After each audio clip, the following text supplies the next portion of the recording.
xilligii uu socday dagaalkii labaad ee dalalka Carabta iyo gumaystaha Israa'iil ee dhacay sanadkii 1973 madaxweynayaashii Masar iyo Suuriya ayaa shir qarsoodi ah ku diyaariyey weerar kadis ah oo lagu qaadayo jabhad cusub oo ciidanka Yahuudda difaacoodu ku yaraa labada madaxweyne iyo dhowr qof oo ay ku kalsoonaayeen oo keliya ayaa shirka joogay balse xogtii shirka iyo kaartadii dagaalkaba waxay markiiba gaadhay Israa'iil taasi oo u ogolaatay inay xoojiyaan difaacii jabhaddan kana badbaadaan jug culus oo soo gaari lahayd dhanka kalena ciidankii Masar waxay bedeleen xeeladii hore oo kale ayay weerareen sidaas ayayna labada dhinac dagaalkii maalintaas gul ugu kala sheegteen maalin weynna ugu aqoonsadeen oo Yahuuddu dagaalkii maalintaa dhacay waxay u bixiyeen dagaalkii Yom Kaabuur halka Masarna ay u taqaan dagaalkii Oktoobar.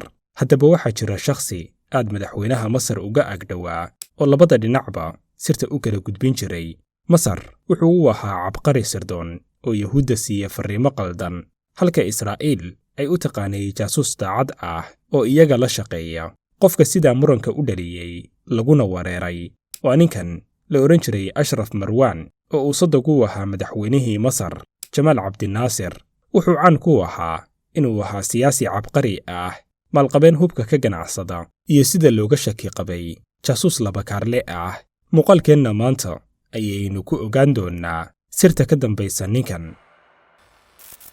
waa cusub ayaa u bariyay dadka Soomaaliyeed ee wax akhriska jecel ee mashquulka uu ka hor istaagay.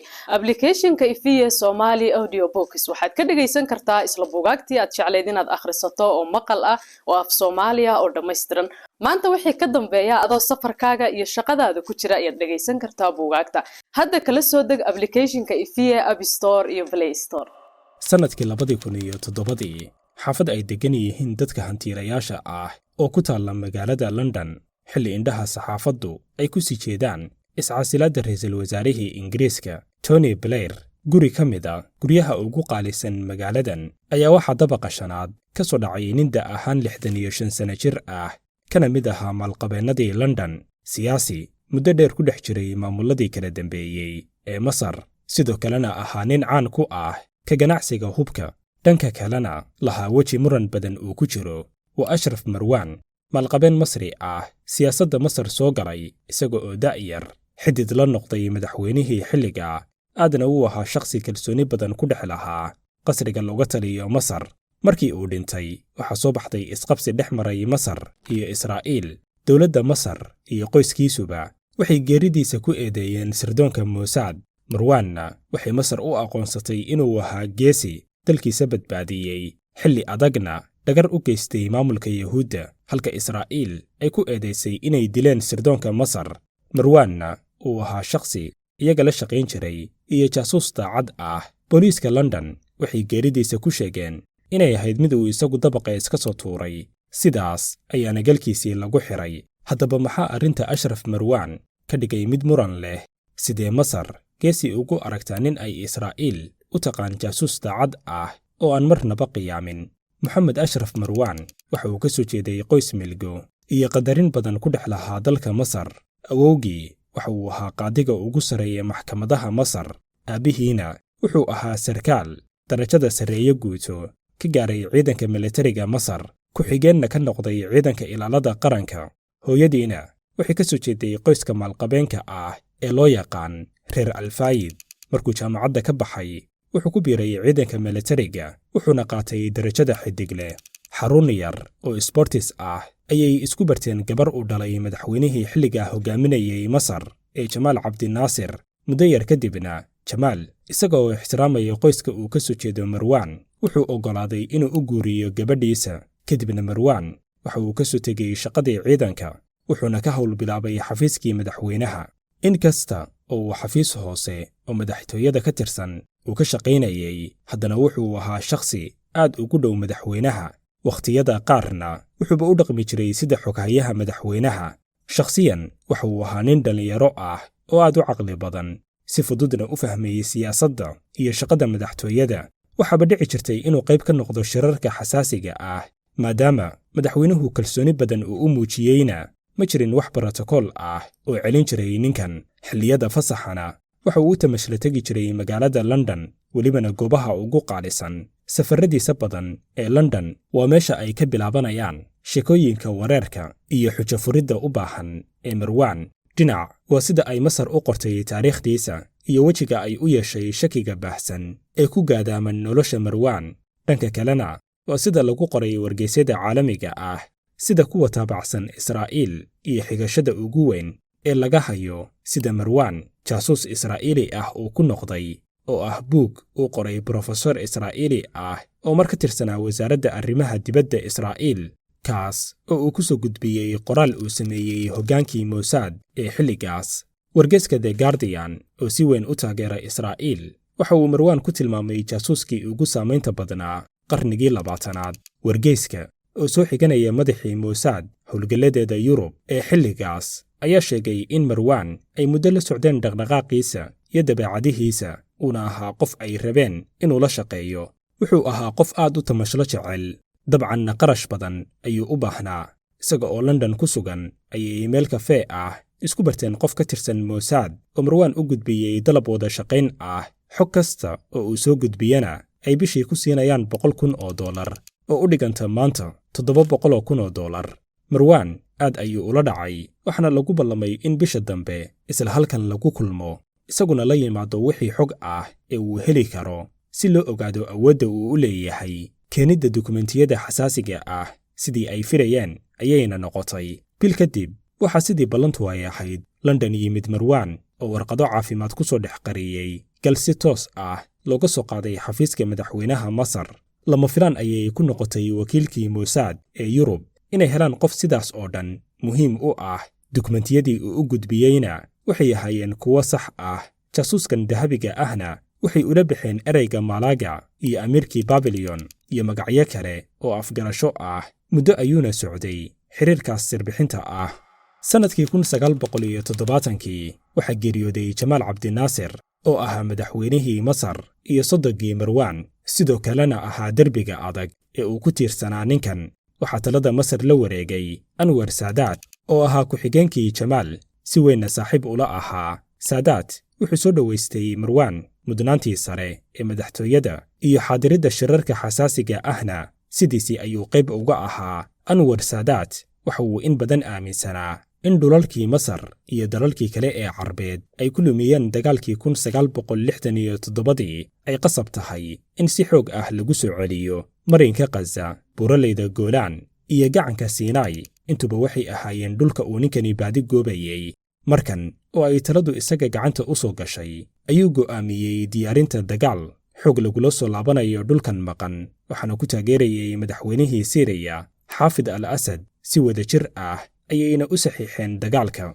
Labada madaxweyne marka ay saxiixayaan heshiiska waxaa dhabarkooda taagan hal shakhsi oo keliya, waana Ashraf Marwan oo wax kasta la socda, bilow ilaa taktiko kasta oo la qoray iyo jadwalada duulaanada la qaadayo. Marwan wuxuu fariin degdeg ah u diray xafiiskii uu la xiriiri jiray oo markan loo wareejiyey Paris. Wuxuu u gudbiyey dukumentiyo ay ku qeexan yihiin xilliyada iyo goobaha la weerarayo. Sirdoonka Mossad oo muddo la shaqaynayay Marwan aadna u aaminay ayaa fariintii gaarsiiyey xukuumadda, waxayna Israa'iil gashay heegan aad u sareeya iyo filashada dagaalka ay waqtigiisa ogaatay. Balse waxba ma dhicin. Weerarkii la filayey iyo duqaymihii loo sheegay in la geysanayaba waxba kamaysan suuro gelin. Aaggii uu sheegayna waxba kama imaan. Kala shaki ayaa halkan ka dhashay, balse weli Mossadku way aaminsan yihiin fariimaha Marwan. Maalmo kadib ayuu mar kale Marwan soo diray fariin kale oo ah weerar habeennimo ah oo ka soo wajahan dhanka xuduudaha Masar.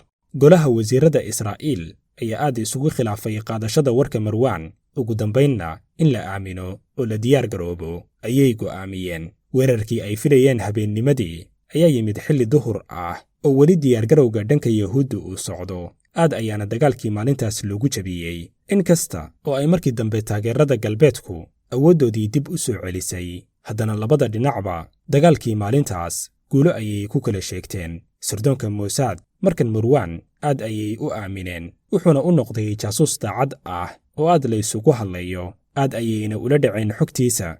Waraysi uu bixiyey madaxii sirdoonka Mossad ee xilligaas ayaa Marwan oo uu sheegay magaciisa afgarashada oo keliya ku tilmaamay inuu ahaa badbaadiyaha Israa'iil oo haddii uusan xogtan keeneen aysan Israa'iil jiri lahayn.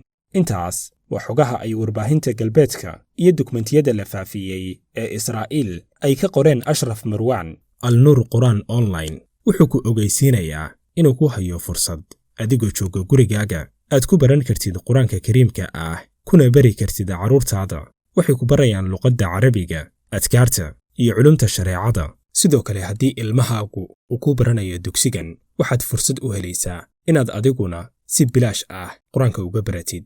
Ka faa'iidayso fursaddan oo kala xiriir lambarada ka muuqda shaashadda. Ma doonaysaa inaad ka cumrayso waalidkaaga oo geeriyooday ama sariiryaal ah? Waxa magaalada barakaysan ee Maka diyaar kuugu ah culimo kuu qabanaysa hawshan, aqoonna u leh, marka ay qabtaanna kula soo wadaagaya muuqaallo muujinaya in waalidka loo cimreeyey. Kala xiriir hadda lambarka ka muuqda shaashadda. Mahadsanidin. Dhanka dowladda Masar, Marwan wuxuu lahaa weji aad uga fokan ay Yahuuddu ka faafisay. Dowladda Masar waxay u aqoonsanayd geesi qayb ka ahaa marin habaabinta Mossad. Fariimaha uu gaarsiin jirayna ay ahayeen kuwo loogu talagalay oo dagaalka qayb ka ahaa, intooda badanna marin habaabin ahaa, lana sii ogaa oo aysan ahayn hawl uu isagu watay. Anwar Saadaat ayaa mar wax laga weydiiyey Marwan wuxuu sheegay inuu yahay qof uu kalsooni badan ku qabo. Isla jawaab sidaas la mid ah waxa bixiyey madaxweynihii ku xigay ee Xusni Mubaarak oo Marwan ku sifeeyey geesi caqli badan iyo nin maskax saraysa leh, dalkiisana wax weyn u qabtay. Dowladda Masar waxay sheegtay in Marwan uu qayb ka ahaa qorshe loo dejiyey jahwareerinta Mossad.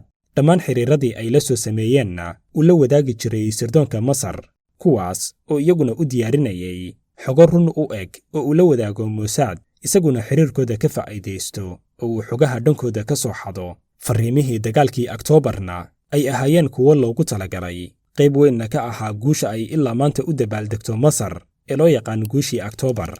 Markii shirqoolka lagu dilay Anwar Saadaat sanadkii 1981, Xusni Mubaarakna uu xukunka la wareegay, Marwan iyo qoyskiisiiba waxay u soo guureen dhanka magaalada London. Maadaama uu ahaa shakhsi ka shaqaynayay xafiiska madaxweynaha, arrimaha uu qabanayay cid xog badan ka haysay ma jirin. Wuxuu halkaa ka bilaabay ka ganacsiga hubka iyo kala dalaalidda dowladaha hubka iibsanaya iyo shirkadka farsameeya. Wuxuuna noqday ganacsade weyn iyo mid ka mid ah maalqabeennada ugu hantida badan London, aadkana loo tixgeliyo.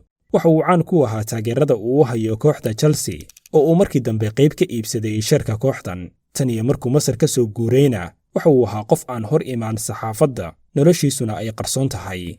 Sanadkii 2002 waxaa London lagu soo bandhigay buug looga hadlayo dagaalkii Carabta iyo Israa'iil ee dhacay sannadihii 1967 iyo 1970. Xusid taariikh ahaan ka sokow, waxaa jirtay sheeko xiise leh oo ka hadlaysay sida Mossad ay jawaasiista ugu dhex beeratay dalalka Carabta iyo sida ay mar walba u ahaayeen awoodda ay xogaha ka hesho. Waxaa jiray shakhsi aad ugu soo laalaabanayay qoraalada buuggan, waa Ashraf Marwan oo dhowr magac oo afgarasho ah uu ugu jiray buuggan. Markii dambena si waadax ah loo sheegay inuu isagu yahay jaasuuskii ugu muhiimsanaa ee Israa'iil ay ka heli jirtay xogaha Masar. Waxaa buugga ku jiray waraysi ay bixinayaan madaxdii Israa'iil ee xilligaas, sida ra'iisul wasaarihii, wasiiradiisii, taliyayaal ciidan iyo weliba agaasimihii Mossadka ee xilligaa talada hayay. Buuggan ayaa dhulgariir ku noqday Masar, iyaguna dhankooda aad ayay u inkireen in Marwan uu ahaa jaasuus, waxayna Masar ku adkaysatay in Marwan uu qayb ka ahaa qorshaha dagaalka. Xogo badan oo been abuur ahna uu siiyey Israa'iil, sida dignino been ah oo ay ku bannaysay aagag muhiim ah. Marwan buuggan wuxuu ku sheegay been abuur, sumcaddiisa iyo tan Masar lagu ceebeynayo. Israa'iil ayaa buuggan aad u baahisay, taasi oo Masar ay ku fasirtay qayb propagando ah oo lagu qarinayo sida uu Marwan u dhagray Israa'iil ee uu isaga dhigay jaasuus iyaga u shaqeeya. Wixii waqtigaa ka dambeeyeyna Marwan wuxuu wajahay xaalad ciriiri ah iyo hanjabaado uga imaanayay dhinacyo badan. Lama yaqaan cidda ay ahayd iyo kooxda ka dambaysay hanjabaadahan. Bishii Julaay sanadkii 2007 waxaa laga warhelay Marwan oo ka soo dhacay dabaqa shanaad ee gurigii uu deganaa, dhulkana yaala isaga oo meyd ah. Waxay ahayd dhacdo aad warbaahinta u qabsatay xilligaas. Booliiska London waxay garidiisa ku sheegeen inay ahayd dil uu isagu isku geystay oo uu isagu dabaqa iska soo tuuray ama si uun uga soo dhacay intaas wax dhaafsiisanna maysan raacin. xaaskiisa oo dhowr waraysi bixisay ayaa sheegtay in Marwan dhowrkii sano ee u dambaysay ay hanjabaado uga imaanayeen dhanka Mossad, iyaguna ay yihiin kuwii dilay ee dabaqa ka soo tuuray. dowladda Masar ayaa sirdoonka Yahuudda ku eedaysay dilka Marwan, waxaana Marwan loo sameeyey aas qaran iyo maamuus sare. madaxweynihii xilligaas ee Masar waxa uu Marwan ku tilmaamay inuu ahaa qof aysan marnaba daacadnimadiisa iyo shaqadii uu u soo qabtay dalkiisaba aysan shaki geli karin. ilaa haddana si sax ah cidna uma caddayn in Marwan uu ahaa jaasuus dalkiisa qiyaamay iyo inuu ahaa qof Israa'iil dhagrayay oo xogo been abuur ah la wadaagay si uu u jahwareeriyo. ma jirto cid garan karta in Masar ay isku ceeb qarinayso iyo in Israa'iil ay ammaanta Marwan ku qarinayso ciil iyo caro ay u qabeen. intaas ayaynu ku soo gunaanadeennaa muuqaalkeenna maanta. haddii uu ku qanciyey muuqaalkan, ha ilaawin inaad like inoo saartid lana wadaagtid asxaabtaada. haddii aad nagu cusub tahayna nagu soo biir oo ka mid noqo bahweynta nagu xiran. mahadsanidin.